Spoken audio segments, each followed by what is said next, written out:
Hi எல்லாருக்கும் வணக்கங்க. சூப்பராக ட்ரெடிஷ்னலாக மொளவடி எப்படி அரைக்கிறேன்னு சொல்லி பார்க்கலாங்க இந்த வீடியோவில். மொளவடினா வேறு ஒன்றும் இல்லைங்க, சாம்பார் தூள் தாங்க. சாம்பார் தூளுக்கு வந்துட்டு மிளகா வந்துட்டு நல்லா காம்பு கிள்ளி எடுத்து வச்சுக்கோங்க.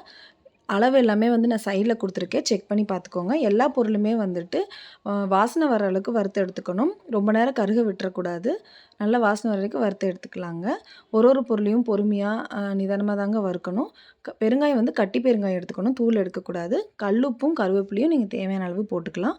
மிளகா அந்த உப்பு கூடயே போட்டு வறுத்து எடுத்துக்கணும். மற்ற எல்லாமே தனித்தனியாக வறுத்துக்கலாம். மிளகா மட்டும் உப்பையும் மிளகாயும் சேர்த்து வறுத்து எடுத்துக்கோங்க. மஞ்சளும் பார்த்திங்கன்னா பொடி போடக்கூடாது, மஞ்சள் கட்டை போடணும்.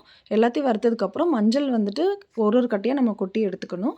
மிளகாயை நாங்கள் ஒல்லில் போட்டு இடிப்போம். ஸோ இந்த டைம் வெயிலாக இருந்தனால இந்த இதில் போட்டு இடிச்சிருக்கோம்.